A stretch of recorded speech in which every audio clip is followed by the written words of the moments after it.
Comment s'aimer quand on n'a pas appris à s'aimer?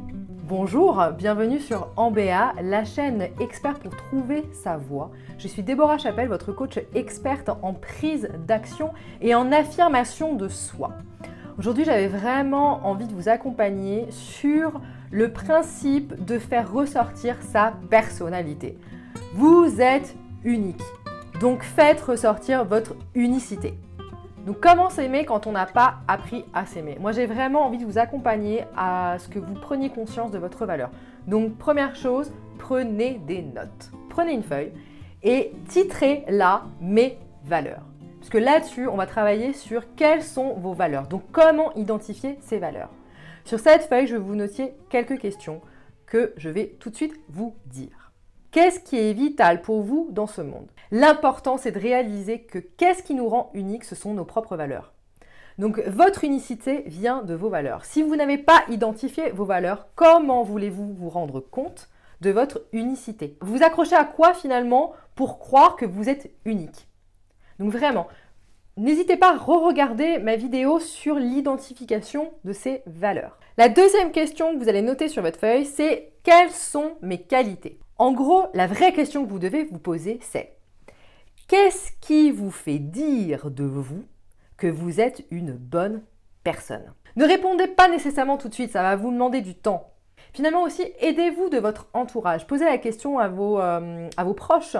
Selon toi, quelle est ma plus grande qualité? Quel est mon axe d'amélioration? Ça va vous donner des pépites. Donc vraiment, prenez conscience et prenez l'importance de ce travail qui est vraiment la base de beaucoup de choses. Et surtout la base pour en fait faire ressortir votre personnalité et apprendre à vous aimer. Je répète les questions. Quelles sont vos valeurs? Donc qu'est-ce qui est vital pour vous dans ce monde? Et quelles sont vos qualités? Qu'est-ce qui fait qu'on peut dire de vous que vous êtes une bonne personne? Le deuxième point que je mets en avant, c'est l'importance d'être intransigeant. Est-ce que vous êtes satisfait de votre image, de ce que vous renvoyez? Répondez-moi en commentaire. Quand je vous pose cette question sur l'image, c'est est-ce que finalement, l'image que vous reflétez aujourd'hui, c'est la meilleure version que vous avez de vous-même?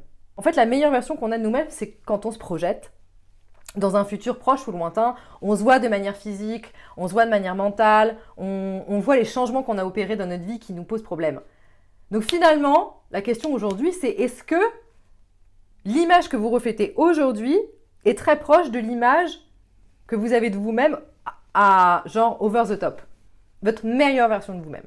Si la réponse est non, qu'est-ce que vous pouvez mettre en place pour améliorer cette image-là?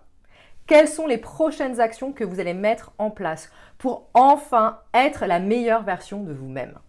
L'intransigeance, tout simplement, ça va vous forcer, entre guillemets, à prendre des décisions pour atteindre la meilleure version de vous-même. Et là-dessus, je vous invite à regarder ma vidéo sur comment prendre une bonne décision. Parce qu'on voit qu'il y a deux dynamiques.